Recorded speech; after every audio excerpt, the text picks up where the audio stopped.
I think Tarver in that fight, first of all, they had fought before, right? They had a real close decision loss, Tarver lost, and then Tarver got in his head at the beginning of the fight and said, "Got any excuses tonight, Roy?" That was crazy. That was crazy. Like, to hear that, like, right when you're about to fight. Yeah. Any questions for the champion? Any questions for the champion? Got any excuses tonight, Roy? Man, oh my God, Roy, man, I don't know. That was one of the wildest things anybody's ever That would said. have turned me up, though. Like, if he would have said that to me, like, I'm trying to picture somebody saying that to me right before the fight. Now I'm gonna want to. I already want to beat you bad.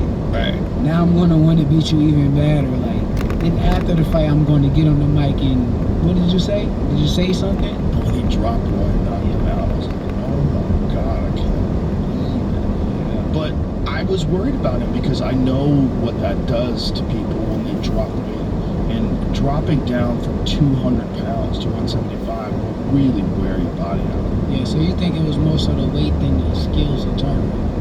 I would never say that. Because I think Tarver has elite skills. I mean, Tarver's Elite? I think he's elite. Oh, come on. I think Tarver's an elite fighter. Elite? You don't think he's elite? No. I mean, he's With had all due respect to great Tarver. performances and not as good performances, but I think in the performance against Roy, he looked elite.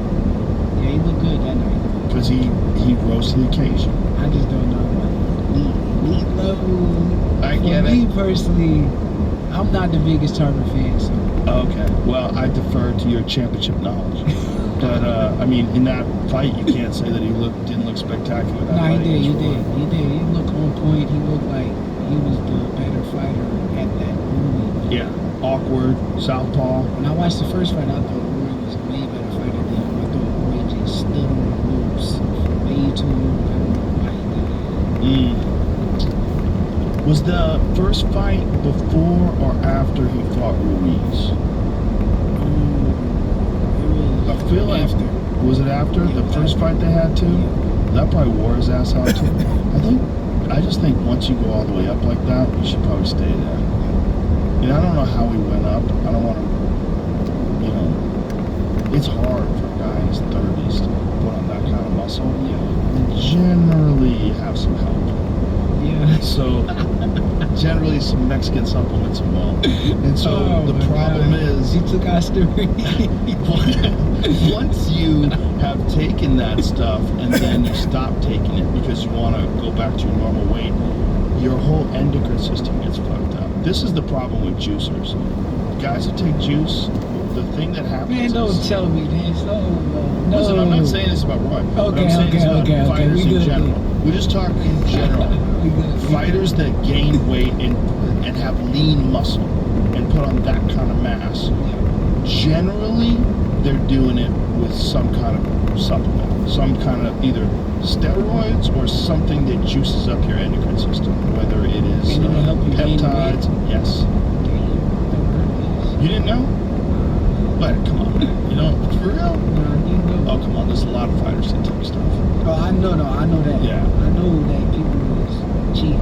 Oh, well, in the older days, before they were testing, oh, come on. Like in the 90s, who knows how many guys were on steroids? Man, that take away the credit of them guys, because I feel like when I watched them guys, they was the truth, man. They are the truth. But I don't think, well, here, let me use what I know for an example. And MMA. MMA is a better example. Because in MMA, fucking for sure, I can tell you 100% people are juicing. 100%. Because I knew guys who were juicing. Yeah. They would tell me what they were on, and everybody was juicing. So then they started implementing, so then the UFC starts getting sanctioned by athletic commissions, and they test day of the fight. The day of the fight test is an intelligence test. It's not a steroids test. It's like, were you intelligent enough to cycle off right before the fight with the right kind of steroids so that on the weigh-in day when you get tested, you don't test positive. That's all it is. In a lot of these camps, like big MMA camps, they have scientists working in the camps, making sure them cheap. Oh yeah. Now, not so much anymore because then the UFC, it is scary. But the thing is, everybody was doing it. And then on top of that, you got an organization like Pride. Now, I don't know if you're aware of Pride, but Pride was the big organization in Japan. I mean, they were selling out 90,000 seat arenas in Japan for these promotions. They were fucking huge. And everyone was juiced to the tits. I don't know if everybody was, but a lot. I don't think Rampage was. Rampage told me he never took steroids, and I believe him. But a lot of guys were juiced up. And I know for a fact they were juiced up because they told me. They told me. And they also told me, like Ensign Inoue, who fought for Pride, told me that on his contract, Ensign Inoue, like not related, but same last name. Ensign, he was a great fighter, a pioneer. Ensign told me that on his Pride contract, it said in all capital letters, "We do not test for steroids." Like they I had a friend of mine in Japan. They encouraged him to take steroids. See, this scared me because I get in the boxing ring and I know that people be cheating. Like, Some people cheat. I know it's be like low level fighters that just go there and you be like, why do this guy punch way harder than a lot of people? Like, Right. I don't understand it, and it's like, Well, there's a few fighters in MMA that when steroids started being tested for, their body shrunk, and then their power went away. Like there was guys that were knocking everybody out, and then also they couldn't knock guys anybody out. It's crazy. I mean, there's so many stories in MMA where you see fighters' physiques just deflate when like they're a balloon. They got air let out. I feel like I see it in boxing though. I see guys, they kind of like get caught with steroids, and then they have a fight after, and it's like, They look like shit. where did the power go? Exactly. All of the power. But That's fact. That's fact. I get it. That does happen. And then there's also ways that we can't figure out what they're doing yet. I mean, this has happened all throughout sports, right? This was the whole thing with Barry Bonds and the Balco scandal in baseball. They had developed a steroid called the Clear. And what the Clear was a steroid that was undetectable. They hadn't figured it, but eventually they got caught. That's what VADA do. That's how they should do. VADA do the same thing. They just show up and Yeah, that's how they should do. urine, blood. Yep. Just Yep. anytime. Now, Actually, my last camp, they tested me like 4 or 5 times. Yeah. God damn. well, that's the only way to know. You got to show up randomly and test guys. That's the only way to I'm cool know. with it though, because I ain't ever really did anything when it comes to cheating. So But if you go, and this is again not casting any disparaging remarks about Roy, who's one of the greatest of all time. But if you went back to the Ruiz fight, do you think they were testing him? I fucking doubt it. I fucking doubt it. There was no VADA testing back then. There was but no. then USADA was in boxing. No, I don't think so.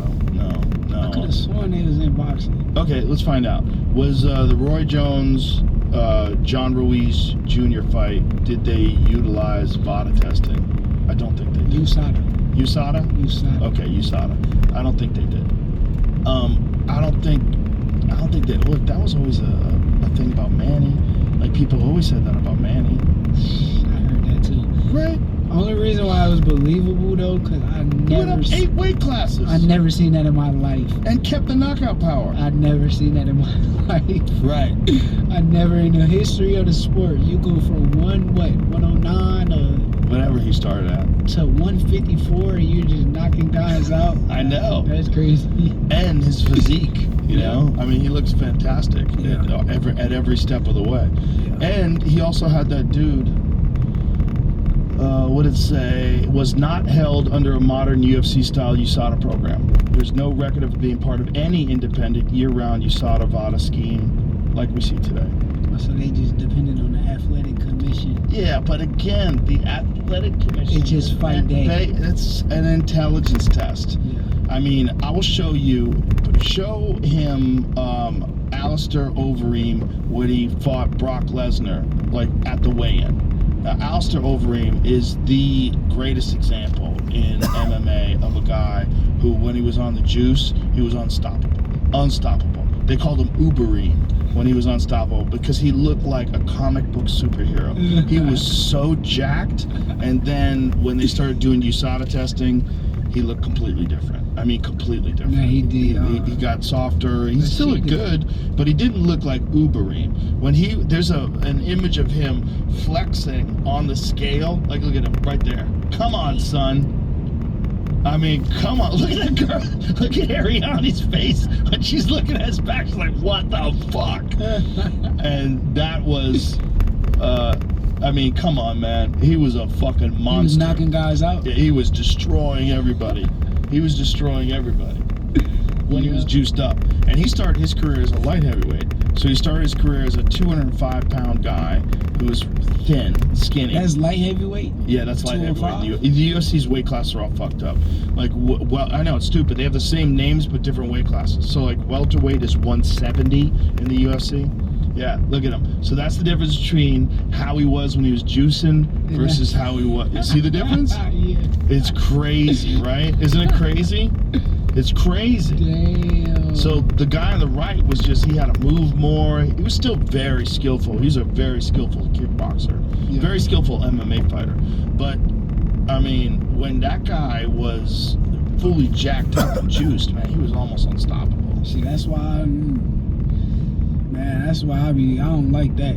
Like, that's my thing. I do not want to get in the ring with somebody that's cheating. Like, I feel like that's. But I'm so good to it. It's like, even if you are cheating, you ain't gonna hit me. You won't be punching on me. Imagine if you're fighting a guy that's at your level, but he's cheating. Yep. That's the problem. Yep. That's the problem. Right now, there's not really anybody in your division that's at that level that's like really compelling. I mean, other than at 135 Tank. But imagine if there's someone that's at your level and you're pretty sure they're cheating. That's gotta fuck with your head.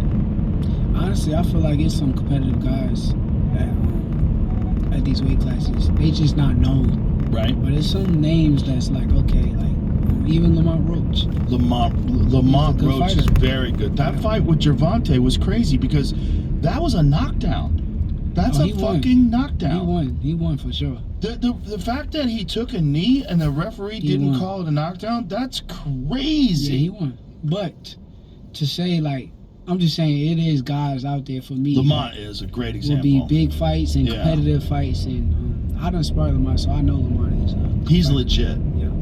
I mean, a lot of people did not know about him before that fight, but after that fight, I mean, look, that sucks, man, because that goes down on his record as a loss, and that's was it a draw? Draw. That's right. It was a draw, and he won the fight. He clearly won. He won the fight. Yeah. I thought he won the fight anyway. Yeah, I did too. But the knockdown, like, you can't say I got shit in my hair and it got in my eyes and that's why I went down. That's crazy. That was very amateurish. It was weird, right? It was amateurish. I didn't. It was weird. I never saw nothing like that. Well, it's like Gervonta just looked like his head wasn't totally there in that fight. Yeah, maybe. So, do you require VADA testing for all your fights, and do you have that ability to do that? Yes. So, in negotiations, you make sure that everybody's getting tested. When it comes down to good for you. I do not play that.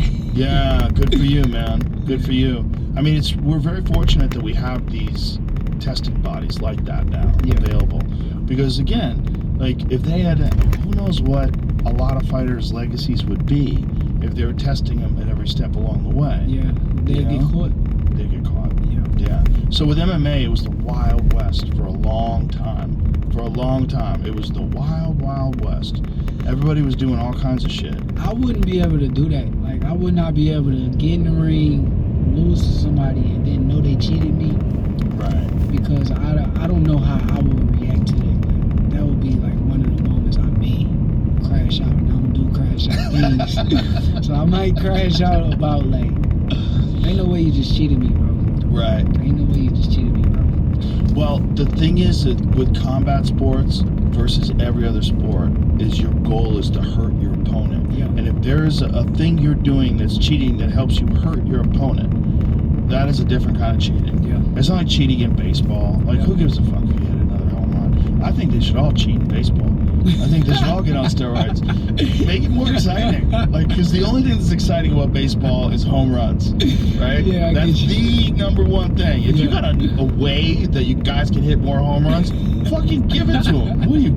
stupid. Yeah, it's let's like make this game harmless. better. Like it's not really gonna hurt Exactly, nobody. exactly. So I get it. Exactly. But in boxing is like, It's life or death. yeah, Boxing is real life or death. that's why I don't know how I would react. Don't you? Anybody watching this, please don't cheat me. I am not the guy to be cheated. So just understand it. Well, I mean, whenever people are looking for shortcuts and people want to win, there's always going to be someone that's willing to do something that they're not supposed to be doing. That ain't it though. Like this, like you said, it's life or death. Like Life or death. so you could cheat and hit somebody with the wrong shot and then they dead. What's the Right. guy that killed somebody? Sabril Matias. He Right. killed Yeah. the dude, and now he just got popped for cheating. So it's like, Oh, he did? yeah, I didn't know that. What did he get popped for? I don't even. Well, he know. lost recently, right? He lost Yeah, right that. before the loss, they had popped him for cheating. I'm gonna say Oh. Dalton Smith. So he lost. So he got popped, and then he lost the next fight. Yeah, they let him fight. Yeah, but it's like I wonder if he's the same guy after he got popped. that's what I was saying Right. too. I don't know either, but Because he was killing everybody. I mean, yeah, he not- actually. only killed one guy. Yeah, but he actually killed somebody. But if I'm the family of somebody that he killed, and now Right. he comes out as cheating, I would be like, hold up now. Can you see what Matias got popped for? That's great. He was. What was the dude who just beat him? Dude who just stopped Dalton him. Smith. Yes, Yeah, that was a crazy fight. that was crazy. They was going. They was going to war. Ooh, they went to war. I mean, that was not an easy fight for him. And Matias is a dangerous dude, man. Yeah, that was a great performance by Dalton Smith, though. Yeah. People don't know back in the day when I was in the junior worlds, me and him went to the worlds together. So Osterine, everybody's on Osterine. What is it about? I don't even know much about Osterine. What does Osterine do, Jamie? Let's find out what it does. Osterine, selective androgen receptor modulator designed to treat muscle wasting conditions and osteoporosis by promoting muscle growth and bone density without the severe side effects of anabolic steroids. Popular amongst bodybuilders for enhancing muscle mass and fat loss. It's not approved for human consumption by the FDA, banned by WADA, and linked to side effects like liver toxicity, testosterone suppression, and cardiovascular risks. So it helps you keep muscle and bone density. Yeah, well, it makes sense that that would be a good supplement for boxers. What did you show me here? Before or after? Look at that guy. The one you got your link on? Jesus. He looks like he's faking it in the third picture. But, I mean, you're always going to have certain people that are going to cheat. I hate it. Are there any, like, world title fights that take place that don't have VADA testing? Yeah, I think it is. I think people fight without it, but I don't play that. Yeah. I don't play that. I be thinking, man, I done sparred the dude in the gym that was like not good one time. Like, he's not good at all. But I'm sparring him, like, man, this dude punch harder than everybody I ever been in the ring with. And I wonder, like, dude, did that dude, do he be cheating? Like, Well, some dudes just have natural God-given power, too. but when you like fat, not kind of like you out of shape, then you just punch super hard and it's slow, but it's like boom, boom. I be thinking people cheat. They might be, but they might just have the gift. Yeah, that's true. The thing about boxing is the punching power. You can enhance your punching power, but that crazy punching power, You that's a born gift. with it. Yeah, you're born with it. Like Ernie Shavers type punching power, Yeah. or Wilder. Deontay Wilder. Oh The my greatest God. example ever. Oh my God. One shot with Teddy Atlas is the best example. He called it the eraser. All the mistakes you made, it doesn't matter. Yeah, cause I sit there and watch Wilder and I'm like, dog, there's some fights that I see him not punch at all until the shot is there. Right. And when the shot is there, he got you, it's over. It's crazy how It's hard he over. hits. It's over. I mean, he might be the greatest one-punch knockout artist in the history of the heavyweight I think division. he is. I think it's like no question. Like he's probably the hardest puncher to ever box. He's up there. I mean, Ernie Shavers back in the day. Punch harder than Wilder. Wow, they all said Ernie Shavers was the, like, even Ali said nobody hit harder than Ernie Shavers. Wilder. I know. I don't And think the thing about so. Wilder too is he's not big. He only weighed 209 when he fought Tyson Fury the first time. That right hand he got, Crazy. I don't think nobody could take it. It's I don't crazy. think nobody could take it. I'm not gonna lie. I saw Fury take it, but You know what he's like? His He's like size a helps. giant Tommy Hearns. yeah, That's what it's like. yeah. Long leverage, just torque, the width of the shoulders, the snap of the punch, just blap. I wish he retired though. Like I feel like what else is there to do? Like you done did a lot in the sport. You done made a lot of money. I just wish like certain guys just like okay. I know. What am I doing this for now? Well, he's gonna fight Derek Chisora, which is interesting because they're both the same age. They both have 50 fights. They're both kind of the same, but you know, I like Derek. She's a real cool dude too. he seems cool. Yeah. I mean, it's a great time for boxing. There's a lot of talent, a lot of very, very compelling matchups. Are they gonna do a Bivol, Beterbiev rematch? Are they gonna do I don't want to see a trilogy? That. I want to see Bivol versus Benavidez. Oh, That's the fight. Like I don't. Well, the fight was Benavidez versus Canelo, but that never could get made for some reason. At I mean, that dude 168. is just too big for Canelo though. Like I'm not. I see both sides. Like I love Benavidez and I'm a fan of him. So I see the side of like fight me, bro. You the guy. I'm the guy. We number one. Right. Number one. Let's fight. But then I see Canelo's side. He's like, man, this dude is 200 pounds on the regular. And I'm nowhere near that weight, so it's like, why would I fight this guy? Like, I don't think it's fair. Like, that's how he feels. Yeah, I understand it, but Canelo went up and fought Bivol. But he knew. He didn't think Bivol was gonna be him. You don't think so? Nah. Well, He didn't think. He thought he was gonna be Bivol. after Bivol beat him, you think that killed the chances? Yes, of he Benavidez knew. Like, fight? it's time. Like, I cannot fight these guys that's super big. And I love watching Benavidez fight. He's a mauler. killer. He is a fucking He did something that killer. helped my hands. He told me to put on the gloves that I be wearing on fight night. Yeah, he helped my hands, so I appreciate him too. Do you do anything to strengthen your hands? Yeah. Do you do like exercises to? Yeah, it's a. I can't tell everybody. I can't tell can't? everybody. All right, tell me later. Yeah, I'll tell you later. There's a bunch of different things people do, like buckets of rice. It's a big one. Oh yeah, for sure. I do know that too. Yeah. Moving your hands around buckets. What was that? Benavidez targets to beat you, Bivol. Oh, there we go. That's the fight. That's the fight. That's the best versus the best. I think that's one of the best fights to make in the sport of boxing. Well, he's fighting Ramirez at cruiserweight, right? Yeah. And then he's gonna drop back down to light heavyweight and Yeah. fight Bivol. I like that. Yeah. Want to make the biggest and the best fights happening? Fuck yeah. Yeah, that's one of the best fights in the sport. Artur Beterbiev, but Beterbiev is like 40 now. Yeah. He's the truth though too. Oh, he's the truth. He was a crusher forever. He Yeah. punched too hard. Oh my God. He another one. He bangs dudes out. He's got a crazy style. Yeah. I mean, it's funny when people sparred him. They have these stories. Yeah. Like he hits you and you're like, what just happened? Yeah, I can see it though. When I watched him fight Bivol on the front row, and like Bivol like to catch shots on his glove, and like I could see like how hard he was punching his glove. Like, damn.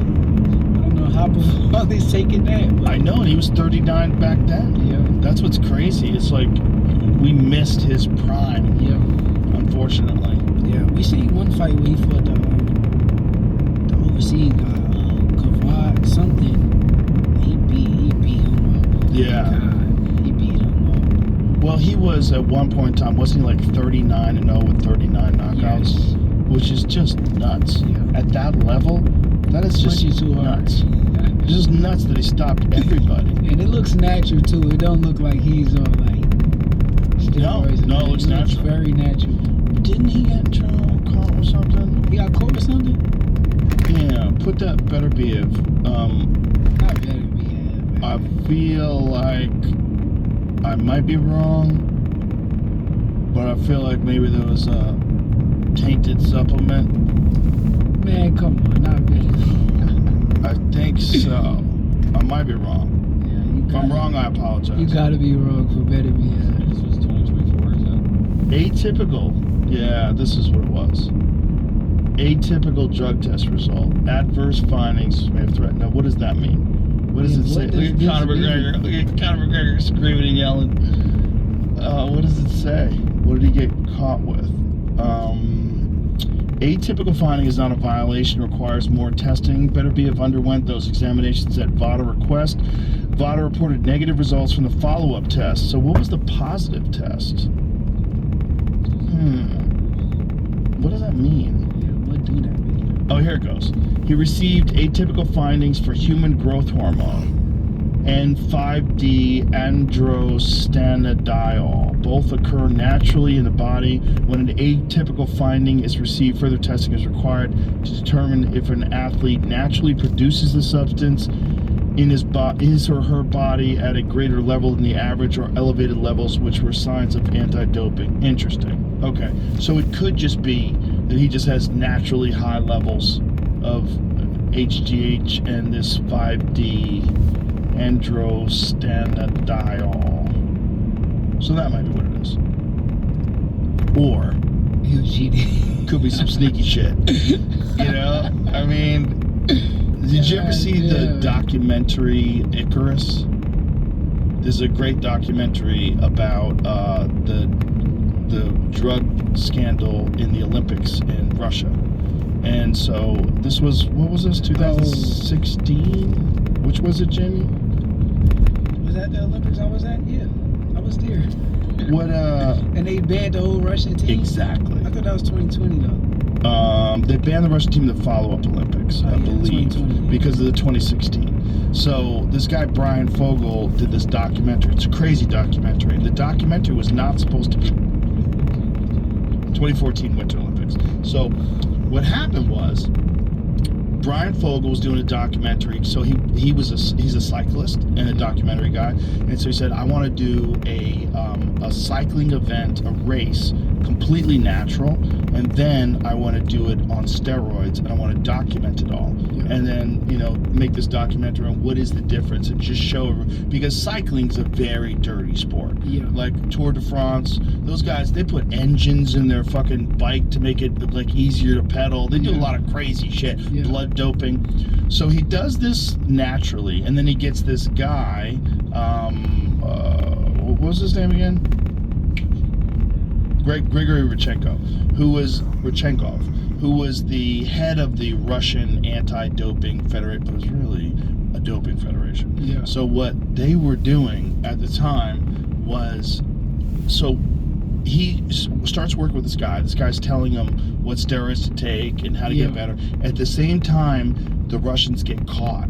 Like while he's filming all this, and that guy has to leave the country, and that guy spills the beans, and he tells them exactly what they did. And what they did was they took the clean urine, they made a hole in the wall. So the place where they stored all the urine, they made a hole in the wall where they could swap out the Russian urine and swap it in for good urine. And they found these micro abrasions on these supposedly unopenable jars. And so when they looked at it with a microscope, they said they figured out a way to open these jars. So they would pass it through the hole in the wall, open the jar, empty it out, put in clean piss, and give it back to them. So essentially the entire team was doped up. Yeah, so basically that's why they said in the Olympics, they wasn't sure if Russia was going to be able to compete, right? Exactly. And so in Brazil, the follow-up Olympics, the next Olympics, the entire team couldn't compete. The cycling team. No, the entire Russian team. All the Russia. So the cycling thing was just this guy that was doing this documentary, and he was using the head of the Russian anti-doping agency to help him do it, like openly. So it was just for a documentary. It wasn't like trying to win a race and cheat. He was like saying, let's see what you would give me and how much better my performance would be. So in the middle of doing all this scandal gets exposed, and this guy who he's using is at the head of the scandal, and then this guy tells him everything. And it's nuts. Russia did compete in the Olympics though. They did compete in 2016. They must have didn't compete in 2020 then. Well, it was one of the I think they allowed individual athletes to compete, whatever the subsequent Olympics was, but they didn't allow them to represent Russia. Okay, yeah, because there was a guy from Russia in my weight class. Oh yeah? In the 2016 Olympics. He definitely was kind of strong too. Well, the Russians, I mean, they were the beginning of all this stuff, like the Eastern European women weightlifting. So they came up with the cheats. Well, they figured it out. They figured it out early on. They've been doing it a long ass time. Yeah. So who knows? With Beterbiev or any of these guys, you've got to always assume that without something like VADA or Drug Free Sport or USADA, there's always going to be someone who's trying to figure out a way to get a competitive advantage. Yeah, I hate it. It's gross. Hate it. It comes with it though. Yeah, it comes with it. It is what it is.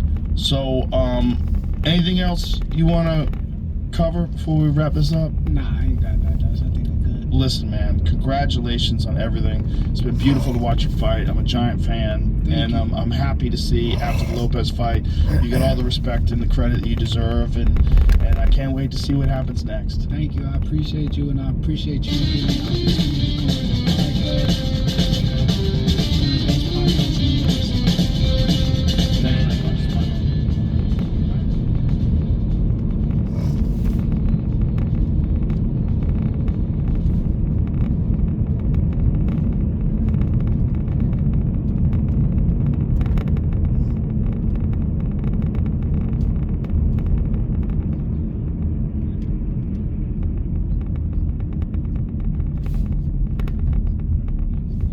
Incredible technology, but it doesn't deal with the stuff we gave to the church. And now they're trying to take it back and work on it. And they've only been at it for a couple decades, really, this serious scientific examination of consciousness. But we just may not have the right science. And one of the things I explore in the book is how would you bring in subjective experience to this objective science? And